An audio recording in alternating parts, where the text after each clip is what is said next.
Hello സുഹൃത്തുക്കളെ, HSI ഇംഗ്ലീഷിന് ശേഷം ഇതാ HSST ഇംഗ്ലീഷിന്റെ നോട്ടിഫിക്കേഷനും PSC പബ്ലിഷ് ചെയ്തിട്ടുണ്ട്. HSST higher secondary school teacher communicative English, അതും സീനിയർ പോസ്റ്റ് ആണെന്ന് പ്രത്യേകം ഓർക്കുക. HSST സീനിയർ പോസ്റ്റ് ആണ്, അതായത് ഡയറക്റ്റ് ആയിട്ട് നിങ്ങൾ ഗസറ്റഡ് റാങ്കിലേക്കാണ് പ്രവേശിക്കുന്നത് എന്നുള്ള കാര്യം കൃത്യമായിട്ട് മനസ്സിലാക്കുക.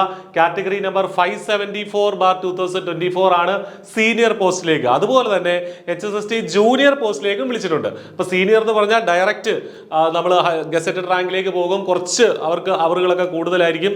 അതേസമയം ജൂനിയർ എന്ന് പറഞ്ഞു കഴിഞ്ഞാൽ ഗസറ്റഡ് റാങ്ക് ആയിരിക്കില്ല, പക്ഷേ പിന്നീട് പ്രൊമോഷൻ കിട്ടി കുറച്ച് വർഷങ്ങൾക്ക് ശേഷം അവർ സീനിയർ ആയിട്ട് മാറും. അപ്പോൾ സീനിയർ ആയിട്ട് ഡയറക്റ്റ് ആയിട്ട് കയറി കഴിഞ്ഞാൽ തീർച്ചയായിട്ടും വളരെ പെട്ടെന്ന് നിങ്ങൾക്ക് പടിപടിയായിട്ട് പ്രിൻസിപ്പൽ ആ ഒരു ലെവലിലേക്കൊക്കെ എത്താനായിട്ട് സാധിക്കും. ഓക്കെ, അപ്പോൾ കാറ്റഗറി നമ്പർ 574/2024 ആണ് senior HSST senior communicative English എന്ന തസ്തികയിലേക്കുള്ള ഈ ഒരു കാറ്റഗറി നമ്പർ വന്നിരിക്കുന്നത്.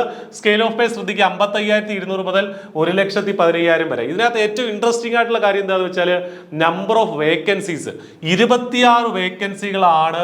സീനിയറിന്റെ പരീക്ഷ നടന്നിട്ട് കുറെ കാലമായി, അപ്പോൾ 26 വേക്കൻസികളാണ് HSST കമ്മ്യൂണിക്കേറ്റീവ് ഇംഗ്ലീഷ് സീനിയർ തസ്തികയിലേക്ക് വന്നിട്ടുള്ളത്. സാധാരണ HSST പരീക്ഷകൾക്കൊന്നും നോട്ടിഫിക്കേഷനിൽ തന്നെ ഇത്രയും വേക്കൻസികൾ ഉണ്ടാവാറില്ല. പിന്നീട് നിയമനം നടക്കുമ്പോൾ നമുക്കറിയാം കുറെ വേക്കൻസികൾ ഉണ്ടാവാറുണ്ട്, പക്ഷേ ഇതിന്റെ നോട്ടിഫിക്കേഷനിൽ തന്നെ 26ഓളം വേക്കൻസികളുണ്ട്. അതിന്റെ അർത്ഥം ഇതിനേക്കാളും ഒക്കെ ഒരുപാട് കൂടും എന്ത് ഫൈനൽ റാങ്ക് ലിസ്റ്റ് വരുമ്പോഴത്തേന്. അപ്പോൾ ഇത് നല്ലൊരു ഓപ്പർച്യൂണിറ്റി ആണെന്നുള്ള കാര്യം പ്രത്യേകം ശ്രദ്ധിക്കുക. ഈ പരീക്ഷ ഇനി എന്താണെങ്കിലും ഒരു 7-8 മാസം നമുക്ക് തീർച്ചയായിട്ടും പഠിക്കാനായിട്ട് കിട്ടും. നിശ്ചിത യോഗ്യതയുള്ള ഉദ്യോഗാർത്ഥികൾ, യോഗ്യതയൊക്കെ നമുക്ക് താഴേക്ക് പറയാം, അപ്പോൾ അതുള്ള ഉദ്യോഗാർത്ഥികൾ കൃത്യമായിട്ട് ഇതിന് അപ്ലൈ ചെയ്യുകയും സിസ്റ്റമാറ്റിക് ആയിട്ട് പഠിച്ചു തുടങ്ങുകയും വേണം. കാരണം 26 വേക്കൻസി കൊണ്ട് എപ്പോഴും നമുക്ക് ഈ ഓപ്പർച്യൂണിറ്റി കിട്ടുന്നതല്ല. അത് സിസ്റ്റമാറ്റിക് ആയിട്ട് പഠിക്കുക. I+ന്റെ കോഴ്സിലൊക്കെ ജോയിൻ ചെയ്യാൻ നിങ്ങൾക്ക് താല്പര്യം ഉണ്ടെങ്കിൽ താഴെ കാണുന്ന ഗൂഗിൾ ഫോം ഫില്ല് ചെയ്യുക.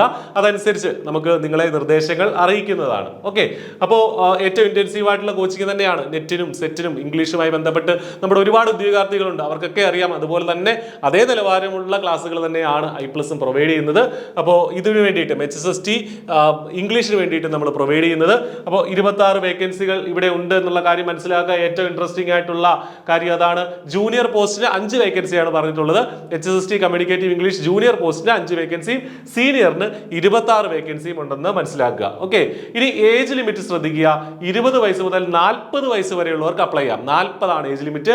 2/1/1984, അതായത് 1984 ജനുവരി 2-നും അതിനുശേഷവും ആ തീയതി ഇൻക്ലൂഡഡ് ആണ്. അതിനുശേഷം ജനിച്ചവർക്ക് ഇതിന് അപ്ലൈ ചെയ്യാനായിട്ട് സാധിക്കും.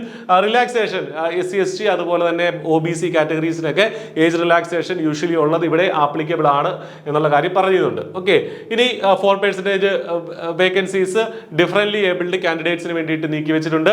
ഇനി എന്താണ് ക്വാളിഫിക്കേഷൻ? പ്രത്യേകം ശ്രദ്ധിക്കുക. ക്വാളിഫിക്കേഷന്റെ കാര്യത്തിൽ ഡൗട്ട് ഒന്നും വേണ്ട. Masters degree in communicative English, അതാണ് ഒന്നാമത്തെ ക്വാളിഫിക്കേഷൻ. അതിൽ 50% മാർക്ക് ഉണ്ടായിരിക്കണം. കമ്മ്യൂണിക്കേറ്റീവ് ഇംഗ്ലീഷിലെ PGയിൽ കുറഞ്ഞത് 50% മാർക്ക് ഉണ്ടായിരിക്കണം. അല്ലെങ്കിൽ masters degree in English, masters degree in English with 50% marks, അതായത് 50% മാർക്കോടുകൂടി ഇംഗ്ലീഷിലെ മാസ്റ്റേഴ്സ് ഡിഗ്രിയും അല്ലെങ്കിൽ കമ്മ്യൂണിക്കേറ്റീവ് ഇംഗ്ലീഷിലെ മാസ്റ്റേഴ്സ് ഡിഗ്രി ആണ് നമ്മൾ ഇതിന്റെ ബേസിക് ആയിട്ടുള്ള ക്വാളിഫിക്കേഷൻ ആയിട്ട് പറയുന്നത്. തീർച്ചയായിട്ടും അതനുസരിച്ച് ഇതുള്ള ആളുകൾക്ക് കൃത്യമായിട്ട് ഇതിൽ ഏതെങ്കിലും ഒന്ന് മതി. കമ്മ്യൂണിക്കേറ്റീവ് ഇംഗ്ലീഷ് അല്ലെങ്കിൽ ഇംഗ്ലീഷിൽ നിങ്ങൾക്ക് മാസ്റ്റേഴ്സ് ഡിഗ്രി PG ഉണ്ടെങ്കിൽ നിങ്ങൾക്ക് ഇതിന് അപ്ലൈ ചെയ്യാം. അത് മാത്രം പോരാ, അതിന് പുറമെ മാസ്റ്റേഴ്സ് ഡിഗ്രിക്ക് പുറമെ എന്ത് വേണം? B.Ed വേണം. B.Ed degree in ഇംഗ്ലീഷിലുള്ള B.Ed degree വേണം. ഇനി ഇംഗ്ലീഷിൽ B.Ed ഡിഗ്രി ഇല്ലാത്ത അല്ലെങ്കിൽ ഇംഗ്ലീഷ് B.Ed ഡിഗ്രി ഉള്ള ആളുകൾ ഷോർട്ട് ലിസ്റ്റ് വന്നില്ലെങ്കിൽ ഇംഗ്ലീഷിലല്ല മറ്റേതെങ്കിലും സബ്ജക്റ്റിൽ B.Ed ഡിഗ്രി ഉള്ള ആളുകളെ പരിഗണിക്കും.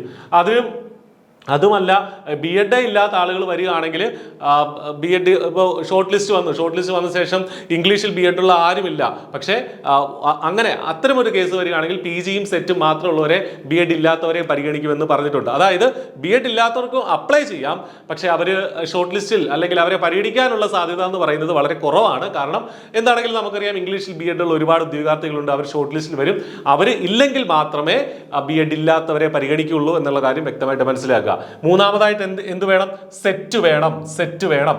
നെറ്റ് ഉണ്ടെങ്കിൽ അത് വെച്ചിട്ട് നിങ്ങൾക്ക് അപ്ലൈ ചെയ്യാനായിട്ട് സാധിക്കും. അപ്പോൾ 3 കാര്യങ്ങളാണ്: PG വേണം, B.Ed വേണം, അതുപോലെ തന്നെ സെറ്റ് വേണം. ഓക്കെ, ഇതാണ് ഇതിന്റെ ബേസിക് ആയിട്ടുള്ള ക്വാളിഫിക്കേഷൻ. എല്ലാ HSST-കളുടെയും ക്വാളിഫിക്കേഷൻ ഇത് തന്നെയാണ്.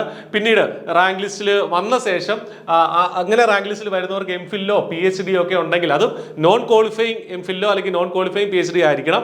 അങ്ങനെയുള്ളവർക്ക് അഡീഷണൽ ആയിട്ട് കുറച്ച് മാർക്കുകളൂടെ കിട്ടും എന്നിവിടെ പറയുന്നുണ്ട്. പക്ഷേ ഇതുള്ള ആളുകൾ വരുമെന്ന് യാതൊരു ഉറപ്പുമില്ല. അതുകൊണ്ട് ഇത് കണ്ടിട്ട് നിങ്ങൾ പേടിക്കേണ്ട കാര്യമൊന്നുമില്ല. പഠിക്കുന്നവർ മാത്രമേ റാങ്ക് ലിസ്റ്റ് വരുള്ളൂ.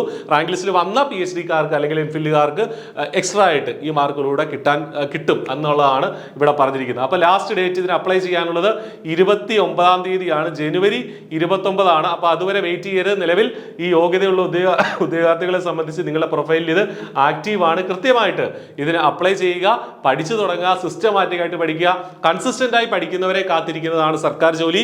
അതുപോലെ തന്നെ അതും അധ്യാപക ഹയർ സെക്കൻഡറി സ്കൂളിൽ, സർക്കാർ ഹയർ സെക്കൻഡറി സ്കൂളിൽ ഗസറ്റഡ് പോസ്റ്റിൽ അധ്യാപകനായിട്ട് കയറാനുള്ള ഏറ്റവും ഗോൾഡൻ ചാൻസ് ആണ് ഈ ഒരു തസ്തിക വഴി നിങ്ങൾ കൈവരുന്നത്. അപ്പോൾ ഒട്ടും വൈകണ്ട, പഠനം ആരംഭിക്കുക. പുതുവർഷത്തിൽ പുതിയൊരു തീരുമാനവുമായിട്ട് നമുക്ക് നല്ലൊരു സർക്കാർ ജോലിയിലേക്ക് നടന്നെടുക്കാം. All the best. Thank U.